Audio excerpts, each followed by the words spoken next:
I'm Sid Rosie reporting Fish News from Fish News HQ on Channel Fish News. We have 5 stories this evening. Epcot Sea Base removing dolphins and replacing a manatee. New species of fish discovered in the Red Sea. Breaking news, fish have feelings. Shocking. Trump Tower guilty of taking thousands of fish's lives, as well as 4 other instances of mass fish unalivings. So basically a whole lot of bad news toward the end there. Stay tuned for some good news. Welcome back to Fish News. We have more updates on the endlessly evolving Epcot Sea Base Aquarium at Walt Disney World. The 3 male dolphins who currently live in the aquarium will be relocated in late October to the Gulf Area Marine Adventure Park in Fort Walton Beach, Florida. There are no plans to introduce new dolphins and no announcements as to what the space will be used for. A group called the Dolphin Project has been trying to bring an end to the dolphin program at Disney World for several years now by petitioning and writing negative reviews and letters. Whether or not this is the cause for the removal of the dolphins, I'm excited to see what's next for this part of the aquarium. Maybe we'll get the Loch Ness Monster next. More changes are being made in the manatee room next door. Lou the manatee was removed from the exhibit on September 11th to be relocated to another rehab facility in the Panhandle. This change was recommended by the Manatee Rehabilitation Partnership and the U.S. Fish and Wildlife Service. And it was only announced the day before Lou was removed. To my knowledge, I was not able to say goodbye, but I'll miss him and seeing his farts go through the broken part of his tail. It was beautiful. With Lou gone, Lil Joe is alone for now. This is Sid Rosie reporting breaking news live from Epcot. A new manatee has been placed in the exhibit at Sea Base at Epcot. And here at Epcot, Lil Joe is very happy about that. He's been rubbing up on that new manatee all day. And the new manatee is like this.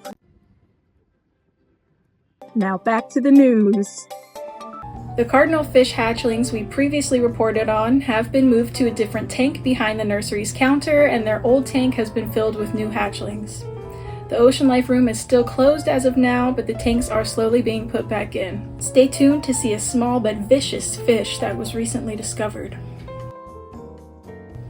Welcome back to Fish News. Okay, he might not be vicious to us, but he might be terrifying to small invertebrates. He might also be Grumpy Cat reincarnated. I'm talking about this new species of fish that was discovered in the Red Sea called the Grumpy Dwarf Goby. They're less than 2 centimeters, have big teeth relative to their size, and they're bright red, which helps them blend into their environment. They hang out in small holes in coral reefs covered in red coralline algae. Coraline, what are you doing all the way out there?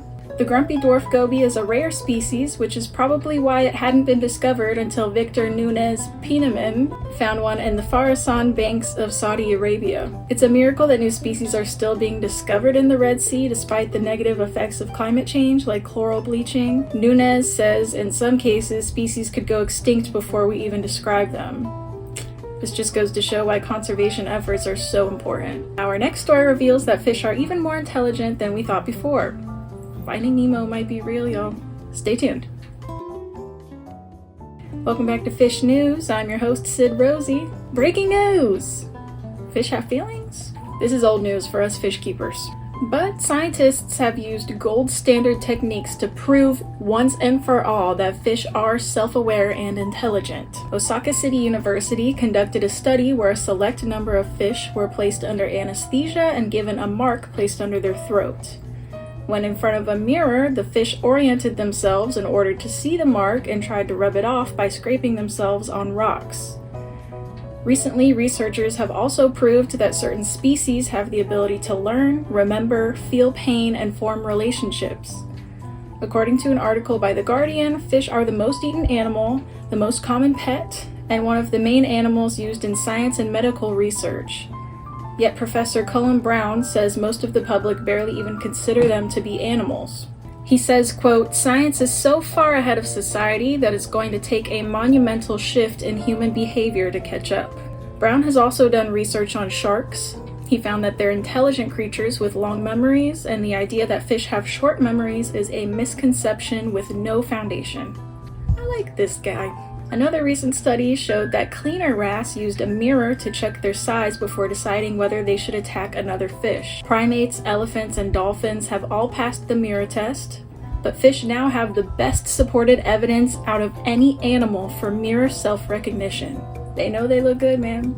Professor Lynn Snedden at the University of Gothenburg has done research on bony fish like rainbow trout, which provided evidence that they experience body and behavioral responses consistent with pain.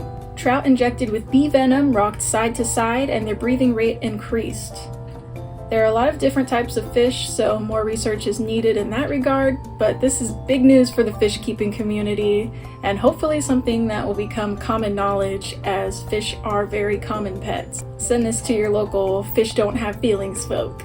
I'll leave y'all with one last quote from Professor Brown. If they have the capacity to suffer and feel negative things, then we have an obligation to stop that whenever we come across it. You would treat the fish as you would any other animal, a cow, a cat, a dog, or a bird. The same sort of decency and respect for that animal's life. Period. Stay tuned for our next story, which reveals how Trump Tower took the lives of thousands of fish.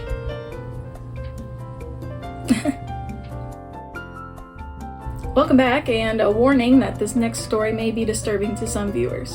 A federal judge ruled the Trump Tower in Chicago to be a public nuisance and an environmental hazard due to a mass unaliving of fish. The tower has been operating without a state water permit and has not been accurately reporting water discharge levels, failing to comply with environmental laws according to the lawsuit.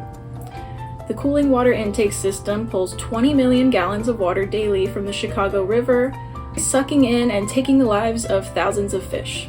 The building is subject to state and federal regulations on water intake and fish protection due to the massive amount of water intake, yet they did not follow said regulations, leading to the final ruling. Let's take a break from fishy misfortune and watch this cute little happy fish. Welcome back to Fish Misfortune. Our last story of the night includes more fish massacre, so if you want to stop watching now, understandable. Have a good day. Peace and love to ya.